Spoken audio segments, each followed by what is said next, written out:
দেশ ছাড়ার সময় বিমানবন্দরে ইমিগ্রেশন পুলিশের কাছে আটক হলেন রাষ্ট্রপতি মোহাম্মদ শাহাবুদ্দিন। সকালে আটক করে পুলিশ।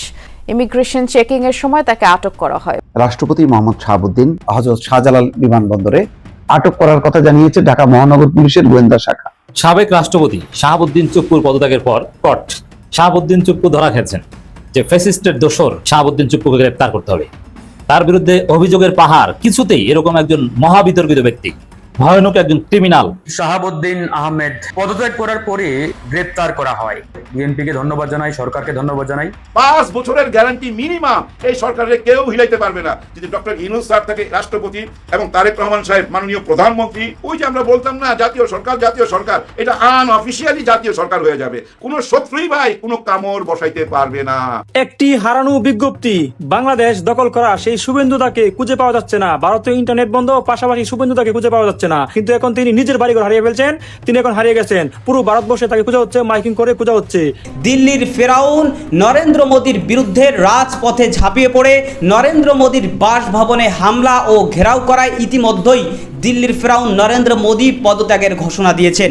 গতকাল গভীর রাতেই নরেন্দ্র মোদী লাইভে চলে আসছে এবং শিক্ষার্থীদেরকে বলছে, তোমরা ঘরে ফিরে যাও। যারা শিক্ষার্থীর পরীক্ষার আগে প্রশ্ন ফাঁস করেছে তাদের কঠিন শাস্তির আওতায় নিয়ে যাবে নরেন্দ্র মোদী। তবে এই কথাটি শোনার পর শিক্ষার্থীরা আবার তার এই বক্তব্যকে নাকচ করে দিয়েছে।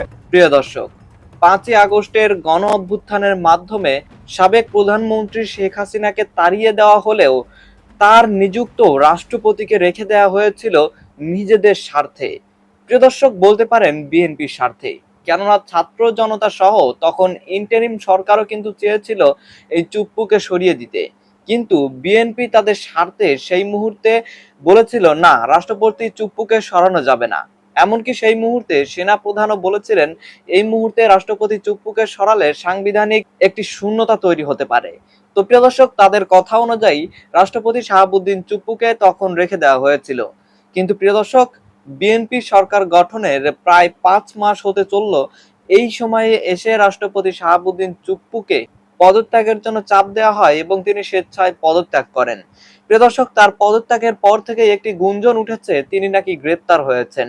তো প্রিয় দর্শক, এখন প্রশ্ন হচ্ছে, আপনারা কি চান এই সাবেক প্রধানমন্ত্রী শেখ হাসিনার সহযোগী রাষ্ট্রপতি বা সাবেক রাষ্ট্রপতি শাহাবুদ্দিন চুপ্পুকে কি গ্রেপ্তার করে তাকে রিমান্ডে দিয়ে আসলে সাবেক প্রধানমন্ত্রী শেখ হাসিনা ভারতের সাথে ঠিক কি কি গোপন চুক্তি করেছিলেন, যেহেতু তিনি ক্ষমতায় থাকা অবস্থায় বলেছিলেন যে আমি ভারতকে যা দিয়েছি তা ভারত সারা জীবন মনে রাখবে, সুতরাং রাষ্ট্রপতিকে রিমান্ডে নিয়ে ডিম থেরাপি দিলেই সাবেক প্রধানমন্ত্রী সম্পর্কে গুরুত্বপূর্ণ কিছু তথ্য কিন্তু তিনি গড়গড় করে বের করে দিতে পারেন। এছাড়াও রাষ্ট্রের মধ্যে শেখ হাসিনা কিভাবে গুম কর্মকাণ্ডগুলো চালাতো সেগুলোও কিন্তু রাষ্ট্রপতি জানতেন।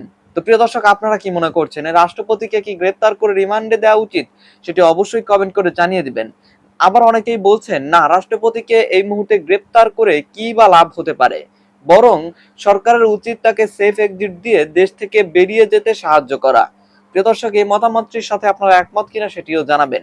এরই সাথে সাথে এই মুহূর্তে রাষ্ট্রপতি শাহাবুদ্দিন চুপ্পুকে কেন্দ্র করে কি ঘটতে চলেছে এবং ভারতে নরেন্দ্র মোদীর অবস্থা এই মুহূর্তে কি, সেগুলো জানতে পারবেন। তো দর্শক, আমি আর বেশি কথা বাড়াবো না। এই ভিডিও শুরুতেই আপনাদের আরো যে ভিডিওগুলোর অংশবিশেষ দেখিয়ে শুরু করেছিলাম সেই ভিডিওগুলোর বিস্তারিত আলোচনা দেখাবো। তবে তার আগে বলি, যারা এখনো চ্যানেলটি সাবস্ক্রাইব করেনি সকলে চ্যানেলটি সাবস্ক্রাইব করে পাশে থাকা বেল আইকনটি বাজিয়ে দিবেন। আর যারা ইতিমধ্যেই সাবস্ক্রাইব করে গেছেন তাদের সকলকে অসংখ্য ধন্যবাদ।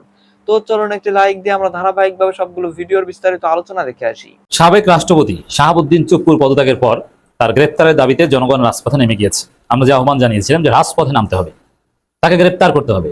ইনকিলাব মঞ্চ, শহীদ শরীফ ওসমান হাদির উত্তরসূরি, তারা ঠিকই রাজপথে নেমেছে। তারা বিক্ষোভ মিছিল করেছে যে ফ্যাসিস্টের দোসর শাহাবুদ্দিন চুপ্পুকে গ্রেপ্তার করতে হবে। তার বিরুদ্ধে অভিযোগের পাহাড়, কিছুতেই এরকম একজন মহাবিতর্কিত ব্যক্তি, ভয়ানক একজন ক্রিমিনাল, মারাত্মক দুর্নীতিবাজ, সালমের দালাল, দুদকে ক্ষমতার অপব্যবহার করে হাজার কোটি টাকা কামিয়েছেন, বিদেশে নাগরিকত্ব নিয়েছেন, কোনোভাবেই তিনি রাষ্ট্রপতি থাকার যোগ্য নয়, অনেক আগেই হারিয়েছেন সেই যোগ্যতা। তারপর এতদিন রাষ্ট্রপতি ছিলেন। খালেদা জিয়াকে এতিমের টাকা মেরে খাওয়ার মিথ্যা অভিযোগে যিনি শাস্তি দিয়ে, সাজা দিয়ে ধীরে ধীরে তিল তিল করে মৃত্যুর দিকে ঠেলে দিয়েছেন, এর মূল হোতা কিন্তু শাহাবুদ্দিন চুপ্পু। বিএনপির লোকজন অনেকেই জানেন না। আরেকটা কথা স্মরণ করিয়ে দিই, যেটা অনেকেই জানেন না। 2001 সালে বিএনপি জামাত ক্ষমতা আসার পর ভারত এবং আওয়ামী লীগ আন্তর্জাতিকভাবে বিএনপি জামাত সরকারের বিরুদ্ধে ভয়াবহ প্রচারণা চালিয়েছে যে বাংলাদেশে নাকি ভয়াবহ সংখ্যালঘু নির্যাতন হয়েছে। তৎকালীন সময়ে একটা বিচার বিভাগীয় কমিটি গঠিত হয়েছিল সংখ্যালঘু নির্যাতনের তদন্ত করতে। সেইখানে সংখ্যালঘু নির্যাতন হয়েছে এরকম নানান কল্প কাহিনী তৈরি করে রিপোর্ট দিয়ে বাংলাদেশের সুনাম ক্ষুণ্ণ করেছিল। বিএনপি জামাত সরকারের সুনাম ক্ষুণ্ণ করেছিলেন যিনি, তার মূল হোতা ছিলেন এই শাহাবুদ্দিন চুপ্পু। ইসলামী ব্যাংকে এস আলমের দালাল হিসেবে, দেখেন ইসলামী ব্যাংকের ভাইস চেয়ারম্যান হওয়া এটা অন্যায় নয়। তিনি কিভাবে ইসলামী ব্যাংকের ভাইস চেয়ারম্যান হন, কিভাবে পরিচালক হলেন? চট্টগ্রামে একটা ভুয়া কোম্পানি বানিয়েছে এস আলম গ্রুপ, ওই ভুয়া কোম্পানির পরিচালক বানিয়েছে শাহাবুদ্দিন চুপ্পুকে নামমাত্র, তারপরে তাকে বসিয়েছে। এর মানে কোনো ব্যবসায়িক না, এস আলমের ভাড়ায় খাটা এক ভৃত্য হচ্ছে শাহাবুদ্দিন চুপ্পু।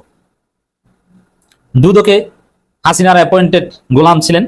দুদকে কি করেছেন এগুলো নানান তথ্য, স্ক্রিনশট এবং অনেক পত্রিকার কাটিং আমাদের কাছে আছে। আমি সংক্ষেপে যদি বলি, দুদকে থাকতে এই শাহাবুদ্দিন চুপ্পু বিভিন্ন প্রতিষ্ঠান ব্যক্তির বিরুদ্ধে শোকজ করতেন, যে দুদকে তলব করতেন যে দুদকে আসুক, তারপরে তার বিরুদ্ধে তদন্ত শুরু হতো। যেই কয়েক বস্তা টাকা দিত শাহাবুদ্দিন চুপ্পুকে, তাকে ক্লিন সার্টিফিকেট দিয়ে দিত। দুদক যারা দুর্নীতি দমন করবে সেই প্রতিষ্ঠানটাকেও যিনি ধ্বংস করেছেন তার অন্যতম মূল হোতা হচ্ছে শাহাবুদ্দিন চুপ্পু। আমিরে জামাত শাহাবুদ্দিন চুপ্পুর পদত্যাগের পর প্রতিক্রিয়া জানিয়েছেন।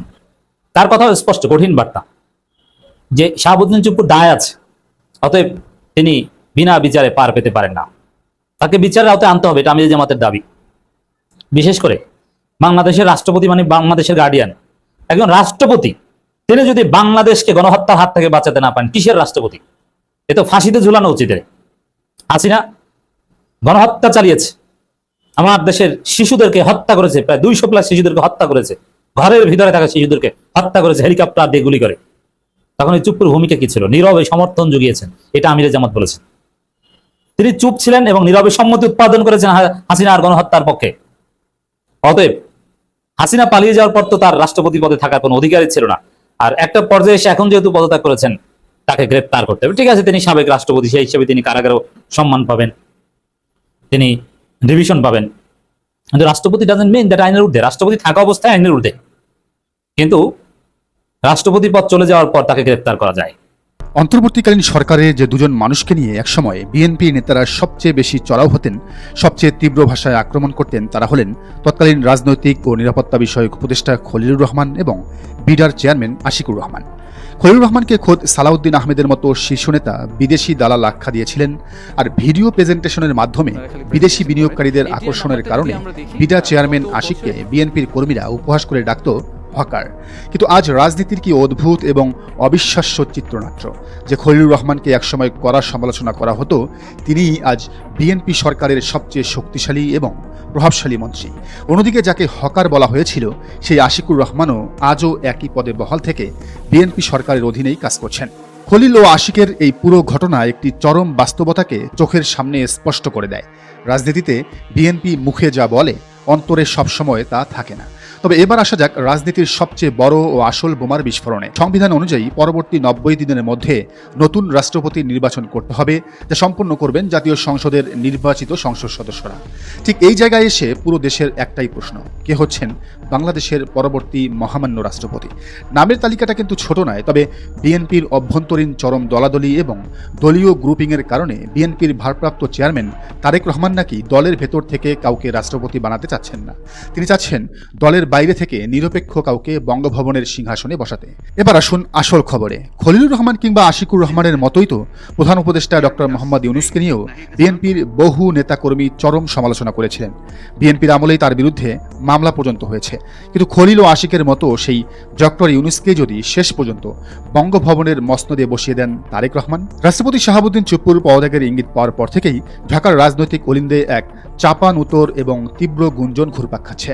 কেউ উচ্চবাচ্যে মুখ না খুললেও প্রায় সবার মুখেই ফিসফিস করে ঘুরে বেড়াচ্ছে একটা নাম, ডক্টর মোহাম্মদ ইউনূস। অন্তর্বর্তীকালীন সরকারের দায়িত্ব ছাড়ার পর থেকেই তাকে নিয়ে একের পর এক জল্পনা কল্পনার মেঘ জমেছে। কেউ বলেছিলেন তিনি চিরতরে দেশ ছেড়ে চলে যাবেন, কেউ বলেছিলেন তিনি নীরবে নিজের পুরনো কাজে ফিরে যাবেন, আবার কেউ বলছেন তিনি বঙ্গভবনের দিকে পা বাড়াচ্ছেন। কিন্তু এই গল্পের গভীরে যেতে হলে আমাদের শুরু থেকে বিষয়টিকে বুঝতে হবে। অন্তর্বর্তীকালীন সরকারের মেয়াদের শেষ দিকে একটা রাজনৈতিক মহল বেশ জোরে সোরে প্রচার শুরু করেছিল যে ক্ষমতা হস্তান্তরের পরপরই ডক্টর ইউনূস ব্যাগ গুছিয়ে বিদেশে পাড়ি জমাবেন, কারণ এই সরকারটা ছিল জামাতি সরকার। সামাজিক যোগাযোগ মাধ্যমে একের পর এক গুজব রটানো হচ্ছিল, এমনকি কেউ কেউ দাবি করছিলেন যে তার নাকি বিমানের টিকিটও কাটা হয়ে গেছে। কিন্তু প্রধান উপদেষ্টার পদ থেকে আনুষ্ঠানিকভাবে সরে দাঁড়ানোর পরই ডক্টর মোহাম্মদ ইউনূস নিজে এক ঐতিহাসিক ঘোষণা দিয়ে সব জল্পনা কল্পনার অবসান ঘটান।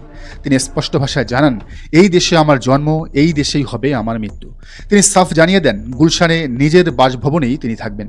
এই এক বাক্য দিয়ে সব অপপ্রচারের মুখে কুলুপ এঁটে দেওয়ার পর আরও বড় এক প্রশ্ন সামনে চলে আসে, দেশ না ছাড়লে তাহলে এখন কি করবেন ডক্টর মোহাম্মদ ইউনূস? আর ঠিক এই জায়গাতেই রাজনৈতিক গুঞ্জন রূপ নেয় এক মহা বিস্ফোরক মোড়ে। সুপ্রিম কোর্টের প্রখ্যাত আইনজীবী অ্যাডভোকেট আবু হেনার রাজ্জাকি প্রথম এই বিস্ফোরক তথ্য সামনে নিয়ে আসেন যে ডক্টর মোহাম্মদ ইউনূসকে রাষ্ট্রপতি করার সরাসরি প্রস্তাব দেওয়া হয়েছে এবং সেই প্রস্তাবটি গেছে দেশের অন্যতম শীর্ষ রাজনৈতিক দল বর্তমান ক্ষমতাসীন বিএনপি সরকারের পক্ষ থেকে। বিএনপি কিন্তু খলিলুর রহমানকে মন্ত্রী বানিয়ে আন্তর্জাতিক রাজনীতিতে ইতিমধ্যে বিশাল সুফল পেতে শুরু করেছে। খলিলুর রহমান জাতিসংঘের বিশেষ দায়িত্বে ভূমিকা রাখায় আন্তর্জাতিক দরবারে বিএনপি সরকার বাড়তি অক্সিজেন পাচ্ছে। ভারতের সাথে সমানে সমানে কথা বলার সাহস পাওয়ার পেছনেও খলিলুর রহমানের কূটনৈতিক অবস্থানের বড় ভূমিকা রয়েছে। আর সেই খলিলুর রহমানই এখন জোর তাগিদ দিচ্ছেন যাতে ডক্টর মোহাম্মদ ইউনূসকে দেশের নতুন রাষ্ট্রপতি করা হয়। কিন্তু কেন ডক্টর ইউনূসের মতো ব্যক্তিত্বকে রাষ্ট্রপতির আসনে বসাতে এত জোর দিচ্ছে বিএনপি ও কূটনৈতিক মহল? উত্তরটা লুকিয়ে রয়েছে আগামী দিনগুলোতে বিএনপি সরকারের জন্য অপেক্ষা করা বিশাল অর্থনৈতিক ও রাজনৈতিক সমীকরণের ভেতর। প্রথমত, ডক্টর মোহাম্মদ ইউনূস একজন নোবেলজয়ী ব্যক্তিত্ব। বিশ্বজুড়ে তার যে বৈশ্বিক গ্রহণযোগ্যতা ও ব্যক্তিগত ব্র্যান্ড ভ্যালু রয়েছে তা খুব কম মানুষেরই আছে। তাকে রাষ্ট্রের সর্বোচ্চ পদে বসানো হলে বিশ্ব দরবারে বিএনপি সরকারের এক অভূতপূর্ব আন্তর্জাতিক গ্রহণযোগ্যতা তৈরি হবে। দ্বিতীয়ত, যুক্তরাষ্ট্র এবং ইউরোপীয় ইউনিয়নের শীর্ষ নীতি নির্ধারকদের সাথে ডক্টর মোহাম্মদ ইউনূসের অত্যন্ত ঘনিষ্ঠ সম্পর্ক রয়েছে। আর এই অঞ্চলেই বাংলাদেশের গার্মেন্টস প্রোডাক্ট সবচেয়ে বেশি যায়। তিনি বঙ্গভবনে থাকলে আন্তর্জাতিক পরাশক্তিগুলোর সাথে বিএনপি সরকারের নীতি ও সম্পর্কের পথ সুগম হবে। বাংলাদেশের গার্মেন্টস প্রোডাক্টের উপর যে শুল্ক আছে সেটি প্রত্যাহার করার সুযোগ তৈরি হবে। তৃতীয়ত, বৈশ্বিক অর্থ সংকটের এই সময়ে বিশ্বব্যাংক, আইএমএফ কিংবা এডিবির মতো বিশ্ব আর্থিক প্রতিষ্ঠানগুলোর শীর্ষ কর্তাদের সাথে তার ব্যক্তিগত যোগসূত্র রয়েছে। ডক্টর মোহাম্মদ ইউনূস রাষ্ট্রপতি পদে থাকলে জরুরি সাহায্য ও সহজ শর্তে বৈদেশীয় ঋণ পাওয়া বিএনপি সরকারের জন্য অত্যন্ত সহজ হয়ে যাবে। চতুর্থত, আন্তর্জাতিক ব্যবসায়ী ও বহুজাতিক কর্পোরেশনগুলো যে দেশে আস্থা পায় কেবল সেখানেই সরাসরি বৈদেশিক বিনিয়োগ বা এফডিআই করতে স্বাচ্ছন্দ্য বোধ করে। ডক্টর মোহাম্মদ ইউনূস রাষ্ট্রপ্রধান হলে বিদেশি বিনিয়োগকারীদের মধ্যে সেই ভরসার জায়গাটি তৈরি হবে। পঞ্চমত, জলবায়ু পরিবর্তনজনিত ক্ষতি মোকাবেলায় বৈশ্বিক জলবায়ু তহবিল থেকে বিপুল অর্থ ও অনুদান এনে দেশের অর্থনৈতিক ভিত শক্ত করতেও তার পরিচিতি এক মোক্ষম অনুঘটক হিসেবে কাজ করবে। কেবল কূটনৈতিক বা অর্থনৈতিক সুবিধাই নয়, রাজনৈতিক ও কৌশলগত হিসাবও এখানে চরম নিখুঁত। দীর্ঘদিন ক্ষমতার বাইরে থাকার পর বিএনপি যখন সরকার পরিচালনা করছে তখন রাষ্ট্রপ্রধান হিসেবে একজন সর্বজন গ্রাহ্য ও অরাজনৈতিক ব্যক্তিকে রাখা দেশের অভ্যন্তরীণ রাজনৈতিক স্থিতিশীলতার জন্য ভীষণ জরুরি। বিশেষ করে বিএনপি সরকার যখন ভারতকে এড়িয়ে চীন, পাকিস্তান, তুরস্ক বলয়ে ঢুকছে তখন এই বিষয়টি অত্যন্ত জরুরি। 2024 সালের গণ অভ্যুত্থান পরবর্তী বাংলাদেশে যে রাষ্ট্র সংস্কারের জোয়ার এসেছে সেখানে ডক্টর মোহাম্মদ ইউনূসের মতো ব্যক্তিত্বকে রাষ্ট্রপতি করলে আমজনতার মাঝে সরকারের সংস্কার প্রক্রিয়ার প্রতি গভীর আস্থা বজায় থাকবে। এর পাশাপাশি বিশ্বজুড়ে ছড়িয়ে থাকা প্রবাসী বাংলাদেশিদের মাঝেও ডক্টর ইউনূসের ভাবমূর্তি অত্যন্ত উজ্জ্বল, যা ব্যাংকিং চ্যানেলে রেমিটেন্সের প্রবাহ বৃদ্ধিতে ইতিবাচক প্রভাব ফেলবে। শুধু তাই নয়, অতীতের পাচারকৃত কোটি কোটি ডলার ফেরত আনার প্রক্রিয়ায় আন্তর্জাতিক আইনি ও প্রশাসনিক সহায়তা পাওয়ার পথও তার কারণে সহজ হবে।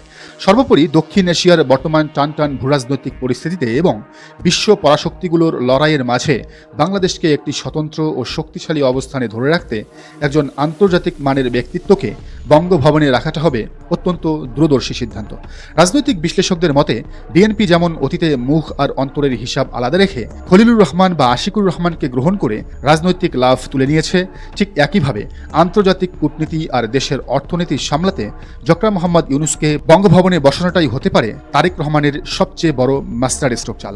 এখন দেখার বিষয়, চুপ্পুর প্রস্থানের পর সব হিসেব নিকেশ মিলিয়ে ডক্টর মোহাম্মদ ইউনূসই বাংলাদেশের পরবর্তী মহামান্য রাষ্ট্রপতি হিসেবে শপথ নেন কিনা। গতকাল গভীর রাতেই নরেন্দ্র মোদী লাইভে চলে আসছে এবং শিক্ষার্থীদেরকে বলছে তোমরা ঘরে ফিরে যাও। যারা শিক্ষার্থীর পরীক্ষার আগে প্রশ্ন ফাঁস করেছে তাদের কঠিন শাস্তির আওতায় নিয়ে যাবে নরেন্দ্র মোদী। তবে এই কথাটি শোনার পর শিক্ষার্থীরা আবার তার এই বক্তব্যকে নাকচ করে দিয়েছে। তারা তার কোনো বক্তব্যই শুনছে না, তারা আন্দোলন চালিয়েই যাবে যতক্ষণ পর্যন্ত এখন শিক্ষামন্ত্রী নয় নরেন্দ্র মোদীর পদত্যাগ না হচ্ছে, ততক্ষণ পর্যন্ত এই আন্দোলন আরো তীব্র মাত্রায় আপনারা দেখতে পারবেন। শিক্ষার্থীরা কোনোভাবেই ঘরে ফিরে যাবে না। একবার যেহেতু ঘর থেকে বেরিয়ে আসছে, মোদীকে এই দেশ থেকে তাড়ানোর পরেই তারা ঘরে ফেরত যাবে, এটাই কিছু সংখ্যক শিক্ষার্থীর দাবি। একদম জুলাই মাসে আমরা যেমন দেখেছিলাম শেখ হাসিনার পতনের আগে শিক্ষার্থীরা যেমন রাস্তায় নেমেছিল, যত কিছুই বলুক তারা রাস্তা থেকে যাচ্ছিল না, তেমনি নরেন্দ্র মোদীর পদত্যাগ পর্যন্ত তারা রাস্তার মধ্যেই থাকবে। গভীর রাতে এসে আপনি পরীক্ষা ফাঁসের জন্য কঠিন শাস্তি দিতে চাচ্ছেন সেই সকল অপরাধীদেরকে, কিন্তু আপনি নিজেই তো কোনোদিন পরীক্ষার হলে যাননি। পরীক্ষার প্রশ্ন ফাঁস হলে কি হয় সেটা হয়তো আপনি বুঝতে পারেননি,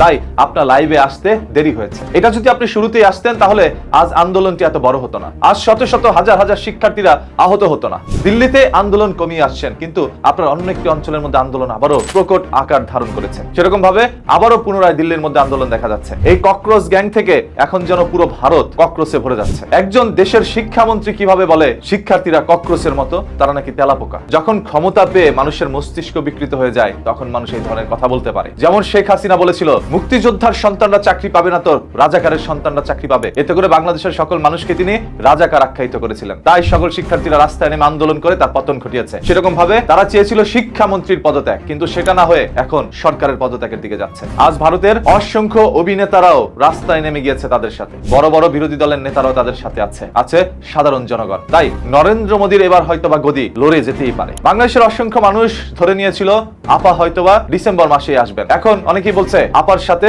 নরেন্দ্র মোদীও দেশে চলে আসবেন, মানে বাংলাদেশে আশ্রয় নেবে। কিন্তু বাংলাদেশের জনগণ তো আর নরেন্দ্র মোদীকে আশ্রয় দিবে না, যেভাবে নরেন্দ্র মোদী শেখ হাসিনাকে আশ্রয় দিয়েছে। ভারতের সারা দেশের মধ্যেই আন্দোলনের ডাক দেওয়া হয়েছে। সকল মানুষ এখন রাস্তায় নেমে যাবে। এটা শিক্ষামন্ত্রীর থেকে নরেন্দ্র মোদীর দিকে যাচ্ছে। তার পদত্যাগের দাবিও এখন মানুষ জানাতে পারে। জুলাই মাসটা যেন কিছু স্বৈরাচারী আর ফ্যাসিস্টদের জন্য একটি কালমাস হয়ে দাঁড়াবে। এই মাসের কথা যখনই তারা শুনবে তখনই তাদের ঘুম হারাম হয়ে যাবে। এই মাসেই বাংলাদেশের শেখ হাসিনার পতন হলো, এখন নরেন্দ্র মোদীরও গদি লড়ছে। যে কোনো সময় হয়তোবা নরেন্দ্র মোদীর পদত্যাগ হতে পারে, যেরকম ভাবে শিক্ষার্থীরা রাস্তায় নামছে।